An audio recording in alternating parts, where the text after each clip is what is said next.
Theories. The predictions we make in an attempt to predict the unknown. You've heard it all before, it's our old song and dance. I propose a question or conundrum and attempt to find the answer by the end of the video. But this video is gonna be a little bit different, because as of recently, we've been getting a ton of new people in our community of chaos, so allow me to introduce myself. Yo, I'm Nova. I'm a follower of the erudition and the elation, and I specialize in making predictions, theories, as well as retelling the convoluted stories that Hoyo cooks up in a way that is more understandable. And when on rare occasions my theories are proven incorrect, my community has the delight of calling me a follower of the enigmata. However, I am merely exploring the possible paths that the story could take, and recently I've come across some comments that are rather ill-informed. And I have in fact found definitive proof that the enigmata is real and is currently attacking my channel. And in an attempt to clear my name of the enigmata allegations once and for all, I will be combating my accusers on the battlefield of wits. Because this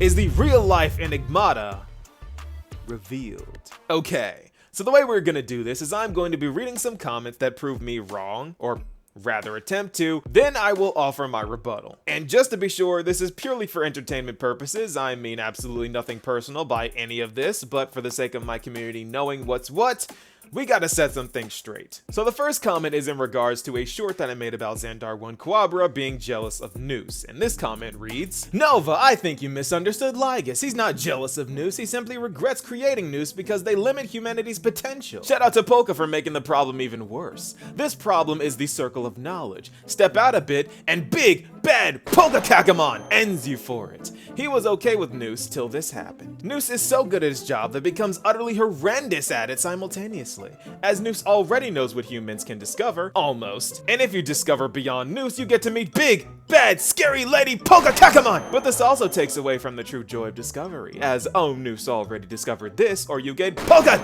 Also, sorry for the Polka Tangent jump scares, I know she's scary, we'll get through this together. But what is truly concerning about this is how this comment has 300 likes. One thing you're gonna notice is that how many of these comments involve Polka Tangent and almost no one knows what she really does. But to address the comment, you're right about why Zander hates Nous, and I've gotten a little bit of heat for saying that Zander is jealous of Nous, and I'm going to explain why I say that real quick. You see, the purpose of Nous is to find the answers to universal mysteries. It is a computer with no mind of its own, no wants or desires, just a purpose it was created for. And due to Nous being so good at accomplishing this purpose, there is simply nothing left to discover, or at least that's what Lygus would want you to believe. And this creates a circle of knowledge that Lygus calls a cave. And because Nous keeps everyone prisoner inside of this cave by knowing so much, Zander wants to destroy the universe to get rid of Nous and give rise to possibilities once again. However, that is precisely what jealousy is, because as the definition of the word jealous states, hostile towards a rival or one believed to enjoy an advantage. And this advantage is, well, I don't know, being an all-seeing presence that can spy on everyone and calculate things at a level literally nothing else can. So to put this as simply as possible, Zander is hostile towards Nous for enjoying the advantage of being an Aeon and robbing people of what it means to discover. Though the job Nous was designed for and programmed for was to do just that. This is why I say that Zander is jealous of Nous for being too good at their job. It is an understatement for the sake of levity, but that does not make it wrong or false. See what I mean by elation, erudition? And as for Polka, what she does really isn't a problem. She takes people out who discover things that run the risk of destroying the universe. And if she didn't do what she did, then all organic life would have died to Rupert 1 or been enslaved by Rupert 2. So no, Polka isn't some big bad. She is an anti-hero that stops people from playing with powers they can't control, don't understand, or would use maliciously, whether they know they're going to or not. And she is not some agent of Nous to keep the universe knowable so Nous can calculate everything. I'll explain that later, but as a preview, she is part of a nihility faction. She's not even affiliated with the erudition, but we'll get to that another time because we've got a fun one to look into next. Zander didn't create Nous. I created a mechanical god. Remember this as Nous's creator. He created a supercomputer that later evolved into Nous. It's like Einstein discovered E equals mc squared, which was later used to create the nuclear bomb. But he didn't create the bomb itself, so no one can say that Einstein created the nuclear bomb. As Nous literally limited the possibilities of the universe, this is the complete opposite of what Zander wants. So he wanted to kill Nous, while Polka tries to kill all those possible variables existed outside of Nous's calculations that would affect Nous's existence. Okay, so other than the fact that Zander says himself that he created a mechanical god that he can no longer control, I'm no nuclear physicist, but I have Google. And multiple sources say that E equals mc squared was not used in the making of the nuclear bomb. I'm just that petty. However, it can be used to explain the energy released by said bomb, but that doesn't help your argument at all. Either way, Polka, so far as we know, is not Nous's bodyguard. She does not kill people to stop them from affecting Nous's existence. She is worried about the universe's existence. So we've got a double enigmata here, getting real facts wrong as well as in-game facts. This is why I say that the enigmata is very much real. Also, Nous didn't literally limit anything. They just revealed the right answer, right in quotations. Think of it this way. The easiest and most efficient way to get 2 is 1 plus 1, but that does not take away from all the other infinite mathematical ways to get 2. The possibilities are still there. But from Zandar's perspective, once the answer is revealed, there is no point in anything else. But that's stupid because if you like possibility so much, Nous's answer shouldn't matter to you. The Aeon of Erudition doesn't actively stop people from thinking and being creative, it just solves mysteries. And in reality, there are no possibilities to a mystery, just one answer. So it's like everyone wondering about Bigfoot, but Nous already knows it's a guy in a suit. So the possibilities died, but did they really exist? Not really. It's no fun, but does that mean the universe should die? No. So to reiterate, Zander 1 Kuwabara is a complete psycho and has no justification for his actions. Now on to the next. You misunderstood if you think that Zander is jealous of Nous. Zander created Nous to help geniuses, but he made the equation so good that Nous became an Aeon, which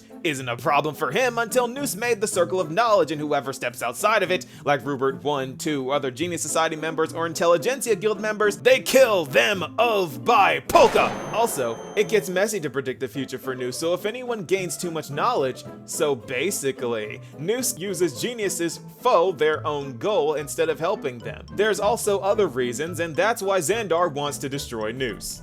Okay, now you see, this is another one, because over 100 likes on this is just scary. It's not even worded well, but where do I start from here? Okay, so the jealousy thing aside, Zander could not have created Nous to help geniuses, because there was no Genius Society before Nous existed. That's why Zandar's the first one. Also, yes, Circle of Knowledge, but again, Nous did not create it. It is a mental block on human knowledge. Let me go over knowledge singularities in the Circle of Knowledge again. A caveman rubbing sticks together is bordering on the Circle of Knowledge, and a knowledge singularity happens when said caveman creates fire, because creating fire opens up Pandora's box in terms of possibilities, because now the caveman has a source of light, he can cook food, and a lot of other things. And this gets dangerous because the last knowledge singularity to actually happen on a large scale created the first emanator. Yeah. Do you see why Polka does what she does now? Because now we've got Lord Ravagers running around blowing up planets and galaxies. That's why Polka assassinates people. She's actively stopping the universe from blowing itself up prematurely. She's not some gaslighting, gatekeeping girl boss. She's someone who does the dirty work of keeping the universe alive on a surgical level. She takes out one person to stop the snowball. Do you see why she uses a scalpel? I just put that together just now. She uses a scalpel because she is the universe's surgeon, removing the bad tissue before it spreads to infect the body of the cosmos. Oh my god, that's so deep. Y'all just heard me make a whole new video idea just now, but back on topic. Because what we are failing to recognize here from the comment is that the Ruberts were trying to cause a knowledge singularity that wouldn't make the world a better place. They were literally trying to exterminate and subjugate all organic life, and that is precisely why Polka showed up. Because there are good kinds of knowledge singularities. There is the solitary waves theory that actively stop people from trapping themselves inside of a circle of knowledge because her to prove that Nous does not know the future definitively. There is the knowledge singularity that Finon found out when he found Beyond the Sky for the the first time. There is the one that Anax approved that made the correlation between the Titans and reincarnation. And since those nod singularities have happened, the world and universe have never been the same. And Polka had no problem with Herta breaking people out of the facade of Noos's omniscience, but the people that she did take out, well, the Intelligentsia Guild members got infected by the Rupert virus, so they had to go, obviously. Some unnamed genius was looking into the finality, and considering that Aeon time travels, I get why she killed him. See what I mean? Polka has a reason to target who she targets. It's not that they are learning too much, they are learning dangerous things. And no, Nous does not use geniuses without helping them. Being a genius means you are gazed at by Nous, and though that does not make them emanators, that makes them stronger in the path. Just like the Trailblazer is an above average path strider of destruction, preservation, harmony, and remembrance. And being an emanator like Herta is even more special because that means you get your own personal cut of the Aeon's power. So the laws of equivalent exchange also apply to Nous. And it's not like Nous only helps erudition followers. This Aeon couldn't care less about right or wrong or what faction you are a part of, because Fushan's Omnitia is a gift from Nous that Fushan directly asked for. She even said herself that this was bestowed upon her by Nous. So what I mean to say is that this Aeon is neither selfish nor benevolent. Because think about it, why would a computer give its power to someone else? To accomplish a goal. Nous doesn't just look at the universe, see a smart person and say, oh, hey, look at you, you did good, have a cookie. No, it's a tracking cookie. Nous looks at people to keep tabs on them in case they figure out something that Nous hasn't come across yet. When we see Nous represented in the Myriad Celestia, the data is flowing from the geniuses into Nous, not the other way around. It has been proven multiple times that Nous doesn't know everything and needs sentient life in order to learn more about the universe, and it gives said sentient life high access to power or their own portions of Aeon power in return. It's a symbiotic relationship. Something having fathomless intelligence does not make them a genius. Them researching something interesting to Nous makes them a genius. Simply being smart isn't enough. Aha proved this. Padavia Adler Somerville looked into Noos's mind and proposed the solitary waves theory, suggesting that Nous had the world predetermined. But that didn't get her into the Genius Society, but Herta proving that Nous didn't know everything did. Why? Because through Herta, Nous quite possibly learned something more about itself. Because once again, Nous does not know how Aeon Ascension works, and not even how they ascended. And Herta trying to find out that is what makes her an emanator. Universal mysteries. It's all about universal mysteries.